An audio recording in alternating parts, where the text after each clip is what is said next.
안녕하세요. 이제 막 결혼 1년 차를 넘기는 신혼부부입니다. 저는 올해로 35살이고 남편은 37살이에요. 저희가 결혼이 남들에 비해 많이 늦은 편이긴 합니다. 남편과는 연애 결혼을 했는데 결혼하기 전 연애 기간만 해도 5년을 넘게 만났어요. 제 나이가 30을 넘기면서 그때부터 남편과 결혼 이야기를 이미 주고받고 있었습니다. 그 후로 결혼까지 거의 4년의 시간이 걸린 셈이지요. 남편이 대학교를 졸업하고 바로 좋은 회사에 취직을 하게 되면서 또 그때부터 알뜰살뜰 돈을 모아놓은 덕분에 이미 결혼 이야기 오갈 당시에도 어느 정도 기반이 많이 마련된 상태였어요. 저 또한 남편만큼은 아니었지만 상당히 돈을 많이 모아놓은 상황이기도 했습니다. 이미 연애 초반부터 두 사람의 장래에 대해 서로 확신을 가지고 있던 저희였다 보니 결혼을 미룰 이유는 하등 없었어요. 하지만 그런데도 불구하고 결혼식을 올리는 데까지 그 후로 4년이 더 걸린 데에는 나름의 사연이 있었습니다. 저희 남편이 집안의 둘째이고 위로 형이 한 명 있어요. 올해로 아주버님도 나이가 40을 넘기게 되었는데 아직도 결혼을 못하고 혼자 지내고 있는 상황입니다. 그리고 저희 결혼이 늦어진 이유는 바로 그 아주버님이 결혼을 아직 못했다는 데 있었어요. 장남이 아직 혼자인데 둘째가 어찌 결혼을 하냐며 반대를 해온 사람은 시부모님도 아니었고 아주버님도 아니었어요. 집안의 최고 어른인 할머님이 아주버님이 결혼하기 전까지는 절대로 저희들 결혼을 허락해주지 않겠다고 나오셨거든요. 시부모님이 그것 때문에 엄청 답답해 하셨어요. 그런데 시아버지께서 워낙에 할머님 말에 거역을 못하는 분이셨던지라 그렇게 저희들 결혼이 미뤄지게 되었던 것이었습니다. 아버님은 저희한테 올해는 꼭 할머님을 설득해 저희들 결혼을 시켜주겠다고 하셨지만 번번이 그 시도는 실패로 돌아갔어요. 그렇게 올해는 허락을 받아주시겠지 하면서 한 해 한 해 넘기다 보니 어느덧 저희는 연애만 5년 차를 넘기는 상황까지 오게 되었던 겁니다. 아주버님의 조건 자체만 두고 본다면 결혼을 못할 만큼 개차반인 사람도 아닙니다. 얼마 차이 나지 않지만 연봉도 저희 남편보다 높은 편이고 어렸을 때부터 학교에서 전교 등수를 놓쳐본 적이 없을 만큼 수재라고 해요. 대학교도 우리나라에서 이름값으로는 둘째가라면 서러울 만큼 좋은 학교를 나왔고요. 연애 초반에는 조건도 나쁘지 않은 사람이 왜 결혼을 못한 건가 싶었죠. 저는 단지 그간 열심히 사느라 마음에 드는 사람을 만나지 못한 거 아니겠냐 하고 생각했었죠. 처음 아주버님 때문에 저희가 결혼을 미뤄야 하는 상황임을 알게 되었을 때 제가 어떻게든 이 상황을 해결해 보려고 아는 사람 통해 아주버님한테 어떤 분을 소개시켜드리기까지 했어요. 그리고 그때 왜 아주버님이 저 나이 먹도록 여자친구도 없이 혼자 지내고 있는지 그 이유를 알게 되었습니다. 그냥 4차원이라서 혼자 자기 세상 속에 갇혀 사는 사람이면 그냥 특이한 캐릭터구나 싶었겠는데 그런 게 아니었어요. 그냥 성격부터 문제가 있던 사람이었고 그 더러운 성질머리 때문에 아직도 혼자 지내고 있었던 거였습니다. 저는 그런 것도 모르고 뭣도 모르고 지인 통해 아주버님을 소개시켜줬다가 욕만 잔뜩 얻어먹었네요. 소개팅 자리에 상대방분의 나이를 듣자마자 내가 30대 중반 여자를 만나려고 이 나이 먹도록 결혼도 안 하고 살았는 줄 아느냐며 이야기 한마디도 나누지 않고 혼자 자리를 박차고 뛰쳐나왔답니다. 아무리 마음에 안 들었어도 동생하고 결혼하기로 한 사람인 제가 나서서 자리를 만들어준 건데 그런 건 생각도 안 하고 그런 식으로 나왔다는 것부터가 이 사람 성격이 거의 인격 파탄자에 가깝다는 걸 알 수 있었어요. 남편한테 왜 아주버님 성격이 저 모양이냐고 미리 말을 해주지 않았던 거냐 따져 물었었는데 남편이 그래도 내 가족인데 어떻게 흉을 보겠냐며 자기도 형이 저렇게 나올 줄 몰랐다고 엄청 멋쩍어 했었습니다. 아주버님 때문에 남편하고 싸우는 것도 말이 안 된다 싶어서 남편 사과 한마디 듣고 더는 이야기하지 않기로 했어요. 그리고 제가 나서서 어떻게든 아주버님 결혼 자리 알아봐주는 오지랖도 그만 부리겠다고 다짐을 했습니다.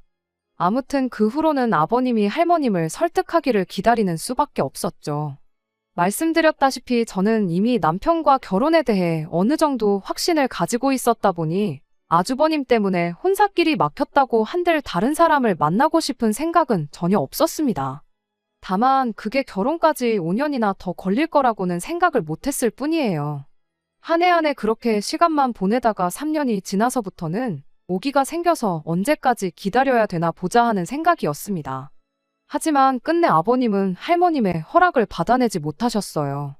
저희가 끝내 결혼식을 올리게 된 이유는 할머님이 돌아가시면서 더 이상 허락을 구할 필요가 없어졌기 때문입니다.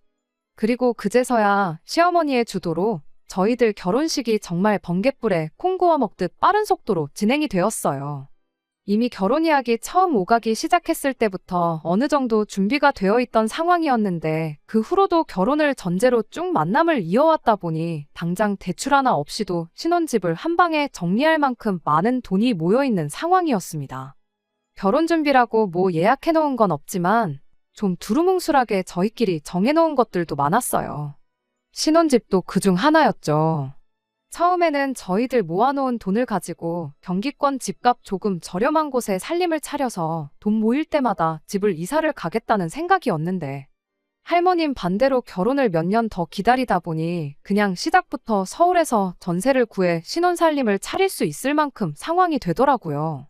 그런데도 또 2년을 기다려야 했고 그때 돼서 모인 돈을 보니 전세로 시작할 것도 없이 대출 좀 더 받아서 아예 서울에 집을 구하면 될 만큼 돈이 모여 있었어요. 저랑 남편 회사 2군데 전부 다 직원복지 차원으로 해주는 대출이 있었는데 그거로 모자란 돈을 대출받으니 이자 부담도 많이 적었습니다. 그렇게 저희는 결혼식 날짜가 잡히기 전에 신혼집을 먼저 구하게 되었습니다. 계획한 대로 서울이었고 강남하고는 조금 거리가 있긴 하지만 출퇴근하는데 교통도 좋고 투자 가치도 있고 서울 내에서도 비교적 신축인 아파트를 구하게 되었죠. 이제 진짜 결혼식 날짜만 잡으면 되겠구나 하는 와중에 갑자기 할머님의 유지를 받들어 결혼을 반대하는 사람이 한 명 생기게 되었는데 그건 다른 사람도 아니고 저희 결혼을 이만큼이나 뒤로 미뤄지게 만들어버린 장본인 아주버님이었습니다. 여태까지 기다렸는데 좀 더 기다리면 어떠냐고 결혼식에 친척들은 물론이고 어릴 때 아주버님하고 남편을 동시에 알고 지냈던 친구들도 몇 명 올 텐데 그 사람들 보기 부끄러워서 어떻게 자기가 견디겠냐며 말도 안 되는 억지를 부리기 시작했어요. 하지만 다행히도 저희 결혼을 막을 수 있는 유일한 사람인 할머님은 더 이상 계시지 않았고 아버님 또한 그간 저희를 5년이나 기다리게 만들었다는데 미안한 마음뿐이셨다 보니 아주버님의 억지는 받아들여지지 않았습니다. 정말 다행인 건 할머님이 돌아가시면서 장남 먼저 결혼하기 전까지 둘째 먼저 보내는 건 안 된다고 유언을 남기지 않으신 거 아닐까 싶어요. 아무튼 그 뒤로 아주버님은 어떻게든 저희들 결혼식을 회방 놓을 생각밖에 없어 보였습니다.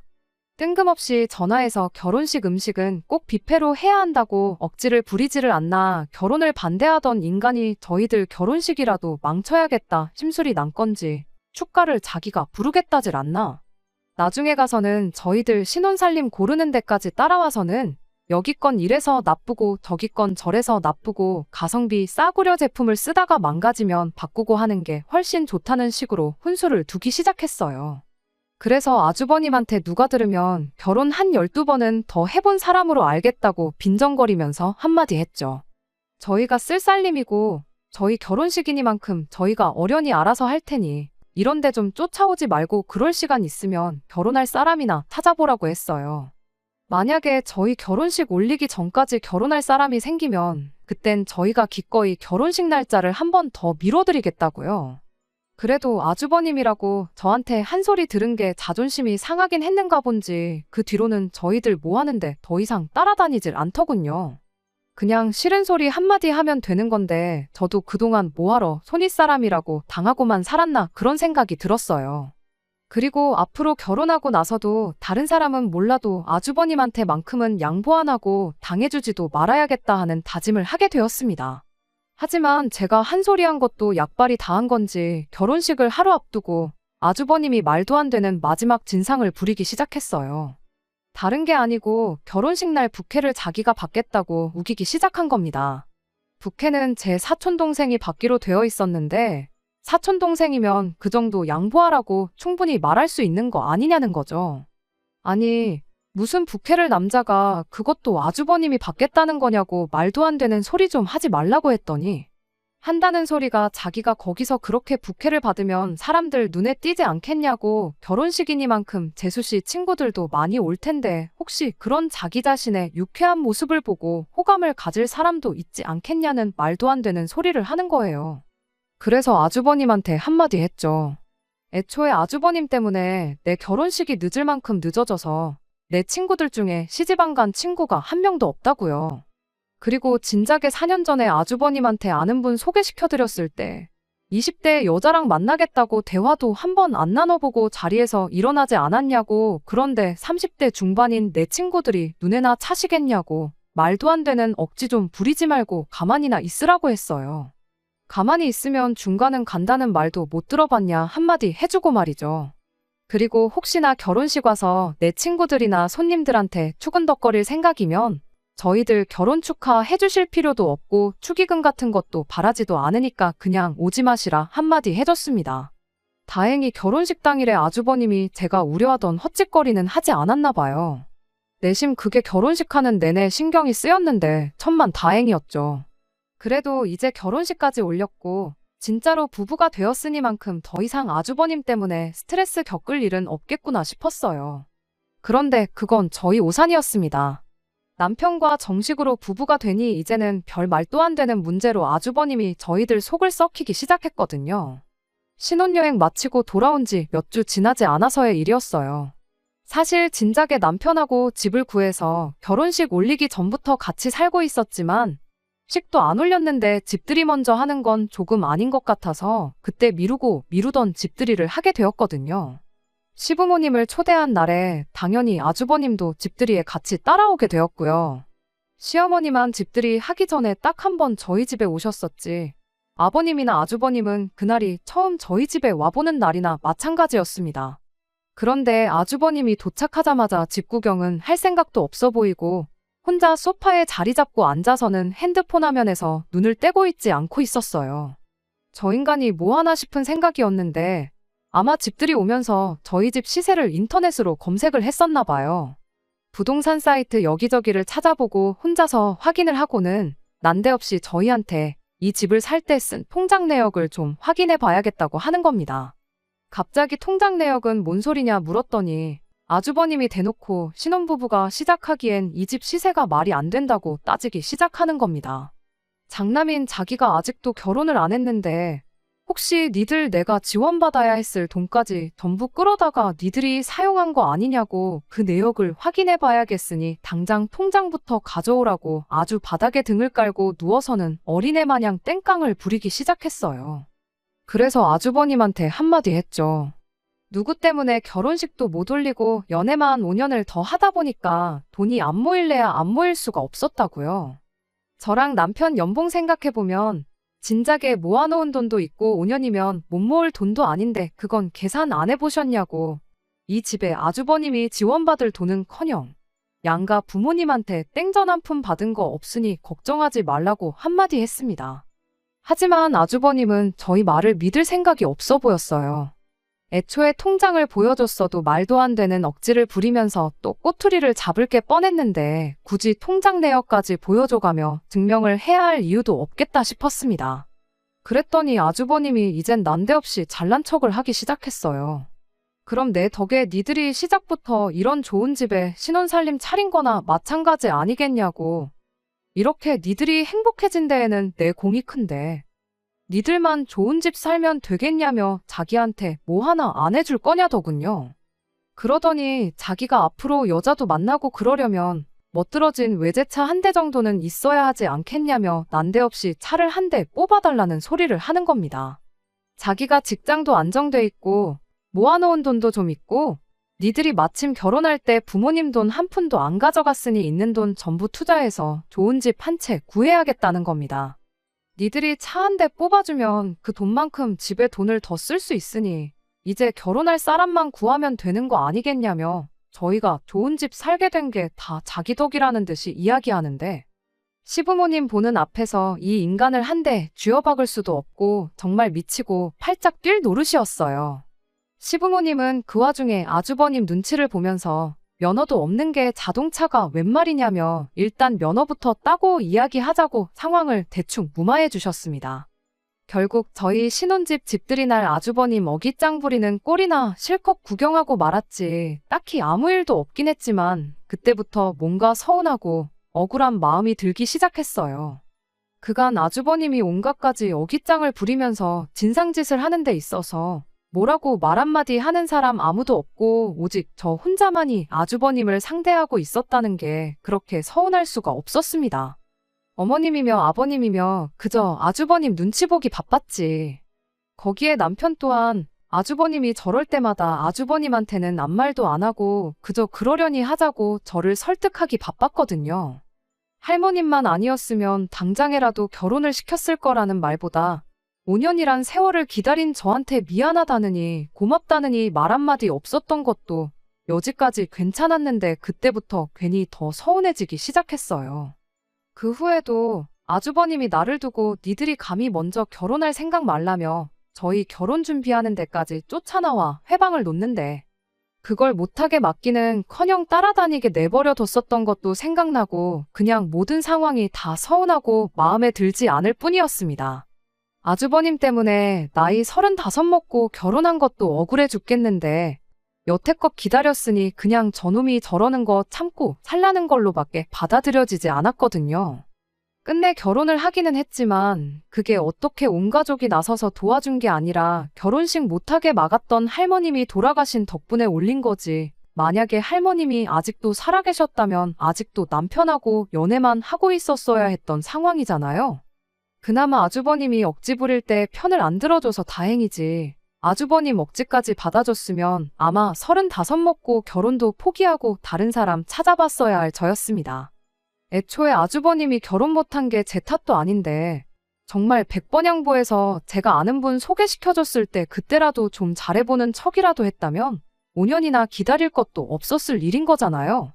뭐 이 상황을 남편한테 따진다고 한들 이미 다 지난 일인데 미안하단 소리나 한번 듣고 말겠지 싶어서 그냥 여기까지만 하고 말았습니다. 다만 남편한테 아주버님이 제정신 차릴 때까지 나는 최대한 시댁에 거리를 두고 지내겠다 선언했어요. 적어도 마주칠 일 없으면 스트레스 받을 일도 없을 거라 생각했고 지난 일 되새겨봐야 저한테만 손해인데 결혼했으니만큼 앞으로 행복할 날만 생각하며 사는 게 오히려 저한테 이득이겠거니 그렇게 생각하고 말았습니다. 아무튼 저희가 결혼을 늦게 한 만큼 자녀 계획은 최대한 빨리 갖기로 결정을 했습니다. 이미 결혼을 늦게 한 덕분에 모든 게 준비된 상황이었으니만큼 저희한테는 거리낄 게 없었거든요. 그리고 지지난달에 자연임신에 성공을 했어요. 그간 아주버님 꼴 보기 싫어서 시댁과는 왕래 없이 지내긴 했지만 아이가 생겼다는 소식까지 숨길 이유는 없다 싶어서 그렇게 다시 시댁에 전화 한 통 드렸습니다. 남편이 시부모님께 할머니 할아버지 될 준비하라고 한마디 건네자마자 정말 전화기 너머로 얼마나 두 분이 기쁜지 느껴질 만큼 좋아하는 소리가 들려왔어요. 그때 가선 저도 살짝 그간 연락 안 하고 지냈던 데에 죄송한 마음도 들더라고요. 사실 아주버님 때문에 서운하게 만들었어서 그렇지 시부모님이 두 분 다 저한테 못되게 굴거나 하셨던 적은 단 한순간도 없었거든요. 연락 없이 지내는 동안 어느 정도 마음 정리도 됐고 아주버님이 원래 저런 인간이라는 거 누구보다 잘 알고 있으니 그냥 영 끊고 지내듯 무시하면 그만이겠구나 생각하고 시부모님께 좀 더 자주 연락드리겠다 말하고 두 분과도 잘 풀었습니다. 그렇게 기쁜 소식을 전해드린 날 저녁의 일이었어요. 아직 먹덧할 때는 아니었는데 그날따라 왠지 떡볶이가 먹고 싶더라고요. 그래서 남편한테 매콤한 게 땡긴다고 했더니 남편이 그 말 듣자마자 잠옷바람에 외투만 대충 걸치고 차키랑 지갑만 들고는 떡볶이 금방 사오겠다고 집 밖을 뛰쳐나갔죠. 한 15분이 지났나 남편이 집에 올 생각을 안 하더라고요. 왜 이렇게 늦냐고 전화를 했는데 전화기가 집에서 울리더라고요. 급하게 나간다고 전화기를 두고 갔던 거죠. 전화기도 안 챙긴 마당에 차키는 챙겨나간 걸로 봐서 집 앞에 있는 분식집 아무데나 가서 사오는 게 아니라 제가 평소에 제일 좋아하는 친정집 동네에서 자주 가던 그 떡볶이집에 있는 걸로 사오려고 그러는구나 싶었습니다. 이럴 줄 알았으면 그냥 아무 데서나 사오라고 미리 말을 해줄 걸 그랬나 싶었어요. 그렇게 혼자서 남편 오기를 기다리던 와중에 남편 전화기가 울려대기 시작했습니다. 슬쩍 전화기를 보니 아주버님이더라고요. 한참 연락 끊고 지낼 적에 니들 그렇게 해서 어디 얼마나 잘 사는지 보자며 그 뒤로 먼저 연락 한 번 한 적 없는 사람이 마침 시부모님하고 오해를 풀었던 날에 전화를 해대니 기분이 살짝 꺼림직했습니다. 어차피 저한테 걸려온 전화도 아니고 해서 그냥 전화 끊어질 때까지 무시하고 가만히 있었죠. 그런데 전화가 끊어지자마자 바로 아주버님한테서 또 전화가 걸려오더라고요. 그렇게 계속 전화를 무시하기를 5번째. 남편이 없으니 핸드폰을 풀어서 진동으로 바꿀 수도 없고 벨소리는 또 얼마나 시끄러운지 정신이 다 없더군요. 그래서 그냥 제가 전화 받아서 남편이 잠깐 외출했으니 나중에 전화 걸어달라 한마디만 하고 끊어야겠다 생각했고 그대로 전화를 받았습니다. 그런데 전화 받기가 무섭게 아주버님이 전화기에다 대고 정말 육두문자를 날리며 욕을 하더라고요. 혀가 살짝 꼬부라져 있는 게 술에 좀 취한 듯 보였습니다. 제가 누군지도 확인하지 않고 아주 시작부터 있는 욕 없는 욕 쏟아내다가 갑자기 악담을 하기 시작했어요. 자기가 무슨 형으로서 동생 잘 되길 바라는 마음에 순서도 모르고 형보다 먼저 결혼하겠다는 거 양보해줬는데 어떻게 애까지 먼저 만들 수가 있냐면서요. 지가 먼저 결혼해서 애 낳을 때까지 저희가 기다렸어야 하는 게 정상 아니냐고 말도 안 되는 소리를 하더라고요. 그래서 어이가 없어서 그건 또 무슨 소리냐고 제가 한마디 했어요. 그랬더니 내 동생은 어쩌고 네가 전화를 받냐면서 남편한테 쏟아내던 분노를 저한테 쏟아내기 시작하는 겁니다. 따지고 보면 다 저 때문이라고. 저만 아니었으면 동생이 먼저 결혼할 일도 없었을 테고 나중에 태어날 내 자식이 동생 자식보다 나이가 어려서 집안 족보가 개족보가 될 일도 없었을 거라면서 자기 결혼 못해서 혼자 지내고 있는 걸 제 탓을 하는 거 아니겠어요. 어이가 없어서 그냥 전화를 끊어버리려고 했는데 니들 애 태어나면 내가 어떻게 하는지 한번 보자고 개소리를 쏟아내는데 정말 그 말을 듣고는 참을 수가 없었습니다. 그래서 그냥 마음속으로만 생각하고 있던 말들을 그대로 전부 쏟아내버렸어요. 네가 여지껏 결혼 못한 걸 왜 내 탓을 하느냐고. 정신머리가 그렇게 썩어 빠졌으니 여지껏 그 나이 먹도록 결혼도 못하고 혼자 지내고 있는 거 아직도 모르냐고요. 그딴 성질머리로 평생 결혼이나 할 수 있겠냐고. 모르긴 몰라도 네 결혼하는 거 기다려줬다간 남편도 평생 결혼 못했을 거라고. 5년이나 기다려주고 동생이라도 데려간 나한테 고마워하라고 한마디 해줬습니다.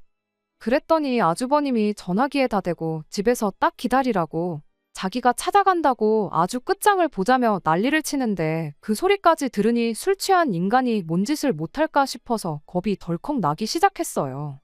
그때 때마침 남편이 떡볶이를 사들고 집에 돌아왔습니다. 허겁지겁 들어오는 걸 보니 제가 전화로 아주버님과 싸우는 소리를 듣고는 급하게 집 안으로 뛰어들어왔나 봐요. 그 길로 떡볶이는 바닥에 내던져버리고 제가 들고 있던 전화기 뺏어다가 너 누구냐고 소리를 질러대기 시작했어요.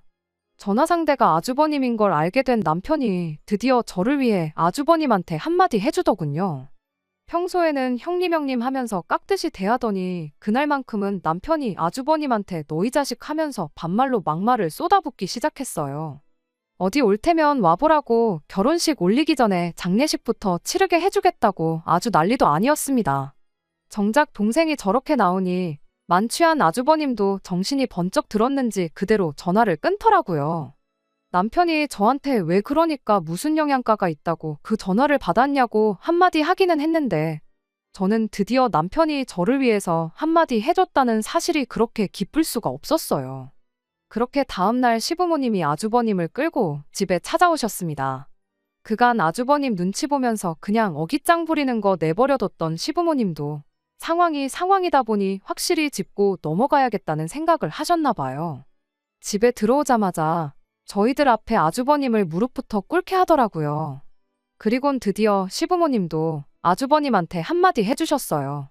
안 그래도 네 할머니 때문에 좋은 시절 다 보내고 이제야 결혼한 동생한테 미안한 마음도 안 드냐고요. 자기 때문에 5년을 낭비한 애들한테 미안한 마음을 갖기는커녕 잘한 게 뭐가 있다고 큰 소리를 떵떵 치느냐고. 곰도 마늘하고 쑥만 먹여서 사람을 만들었는데 니는 도무지 어떻게 해야 사람을 만들지 모르겠으니 니 스스로 그 답을 찾을 때까지는 가족들 앞에 얼씬도 할 생각 하지 말라며 한 달 시간을 줄 테니 집 나가서 혼자 살라고 강하게 한마디 해주셨습니다. 그리고 앞으로 결혼이 되었든 당신들로부터 땡전 한 푼 받을 생각 하지 말고 네 동생이 했듯이 네 혼자 힘으로 알아서 살라고 한마디 하시고는 집에서 미리 챙겨온 짐가방을 아주버님한테 던져줬어요. 집안에 왕노릇 하면서 깽판만 치던 아주버님이 시부모님 두 분이 그렇게 나오니 찍소리도 못하고 있다가 짐가방 던져주면서 집에서 아예 내쫓기게 생기니 그제서야 눈물을 질질 짜면서 죄송하다 빌기 시작하더라고요. 시부모님이 나한테 죄송할 게 아니라 네 동생하고 우리 며느리한테 사과하라고 단호하게 한마디 하시는데 아주버님은 자존심이고 뭐고 챙길 것도 없겠다 싶었는지 말 끝나기가 무섭게 저희한테 큰절까지 하면서 사과를 하기 시작했습니다. 거기서 남편이 시부모님한테 한마디 하더군요. 지금 사과만 가지고는 진심인지 아닌지 모르겠다고. 형님이 부모님 댁 나가서 한 1년 정도 고생하다가 그리고 나서 다시 사과하면 받아줄 수도 있을지 모르겠다고 한마디 하더라고요. 그 말 끝나기 무섭게 아주버님이 남편 바짓가랑이를 붙들고는 자기가 이 나이 먹고 혼자 나가설면 밥이라도 챙겨 먹고 살겠냐며 제발 한 번만 봐달라고 용서를 빌더라고요. 제가 지난 5년 동안 받은 스트레스에 비할 만큼은 아니지만 그래도 속 하나만큼은 정말 후련해졌어요. 남편이 저한테 어떻게 하면 좋겠냐길래 그냥 나도 당신 생각이랑 똑같을 따름이라고 말 한마디 해주고 말았습니다. 그 뒤로 아주버님은 진짜로 집에서 쫓겨나서 혼자 지내고 있어요. 이따금씩 저한테 안부 전화까지 하고 있습니다. 육두문자는커녕 이따금씩 존댓말까지 섞어가면서 시부모님한테 말 좀 잘해달라고 부탁을 하고 그래요. 하지만 뭐 존댓말 몇 마디 한다고 제 마음이 풀릴 것 같지는 않습니다. 진짜 정신을 차렸다면 저한테 시부모님한테 말 좀 잘해달라고 부탁할 게 아니고 어디서 결혼할 사람 데리고 와서는 이제 정신 똑바로 차리고 살겠다고 한마디 하는 날이 오진 않을까 생각해요. 물론 사람 못 고쳐 쓴다는 말처럼 저 사람이 제정신 차리고 온 가족의 바램대로 살 날이 올까 싶긴 하지만 이젠 시부모님도 남편도 제 편이 되어서 말을 해주게 되었으니 그거 하나로 만족하고 저도 지난 날은 잊고 앞으로 행복할 날만 생각하면서 살 계획이에요. 끝까지 들어주셔서 감사합니다. 오늘의 사연은 여기까지입니다. 구독과 좋아요, 알람 설정 부탁드리고 더 좋은 사연으로 다시 찾아뵙겠습니다. 감사합니다.